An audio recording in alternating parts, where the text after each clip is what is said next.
Пенсиялык социалдык камсыздандыруу жөнүндө мыйзам долбоору жогорку кеңеште экинчи окууда каралды. Анда суроо жооп болуп талаш талкуу менен коштолду. Анткени социалдык камсыздандыруунун пенсиялык саясаты тармагына бир катар өзгөртүүлөрдү киргизүү сунушталууда. Алардын бири аялдардын пенсияга чыгуу курагын көтөрүү. Сунушталып жаткан мыйзам долбоорунда төмөнкүдөй өзгөртүүлөр киргизилген. Бийик тоолуу аймактарда жашаган жана иштеген адамдар үчүн пенсияга чыгуу курагын 3 жылга, тактап айтканда эркектер үчүн 55 жаштан 58 жашка чейин, аялдар үчүн 50 жаштан 53 жашка чейин жогорулатуу. Ошондой эле 3 же андан көп бала төрөгөн жана тарбиялаган энелер үчүн этап менен пенсияга чыгуу курагын 45 жаштан 48 жашка чейин көтөрүү каралган. Айымдардын пенсияга чыгуу курагын жогорулатуу сунушу аялдардын өзүнөн келип түшкөн. Анткени пенсия курагындагылар жумуштан эрте алынып жатканын айтышкан. Мындан улам аймактарда жашаган аялдардын пенсия курагын жогорулатуу каралган. Сунушталган мыйзам долбоору пенсиянын көлөмүн жашоо минимумунун өлчөмүнөн жогорулатууга багытталган. Шарт боюнча биз да киргизгенбиз, бирок биз ал жерде теңөө эмес,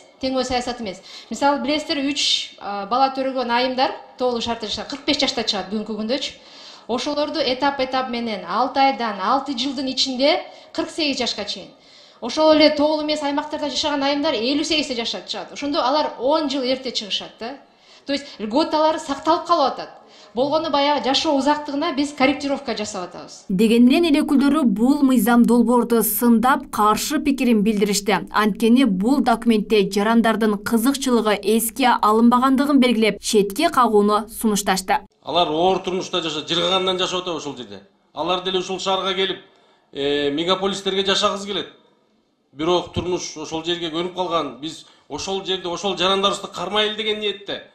Ушул бүгүнкү күндө 5 жыл, 8 жылга кыскартып дагы бир 40 жашта чыкса деген сунуштарды айтайлы дегенбиз. Биз мына комиссияны түзүүнүн максаты ошол болчу да.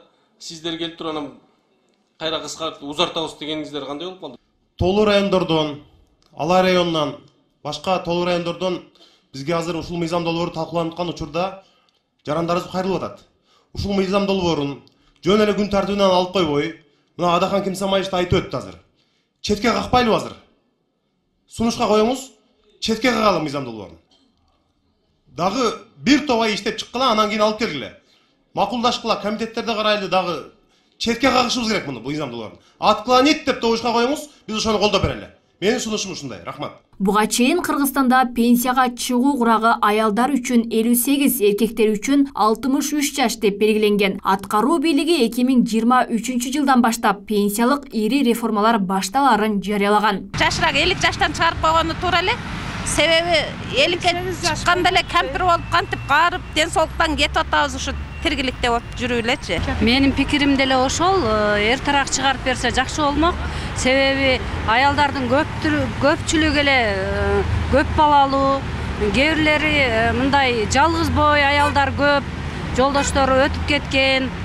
Ушуга окшогондорго карап койсо жакшы болмок. Оорукчан болуп атат аялдар. Кыштакта жүргөн аялдар кыйналып атат. Мен ого кошулбайм. Мисалы үчүн 50 жаштан болсо дагы нормальный.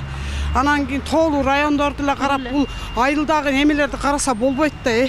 Айылды дагы карап коюш керек. Тоолуу район, анан башка немелерди карабаган аялдарды тегиз караса, мен ошого жаман сүйнөт элем. Жыйынтыгында айтылган сунуштардын негизинде мыйзам долбоорун комитеттин кароосуна кайтаруу чечими кабыл алынды. Өлкө боюнча 735 миңден ашуун пенсионер бар. Былтыр 2022 жылдын 1 октябрынан тарта Кыргызстанда пенсия 33%га көбөйгөн болчу. Алмагүл Эркебайкызы, Жылдыз Кадырбаева, Ош ТВ.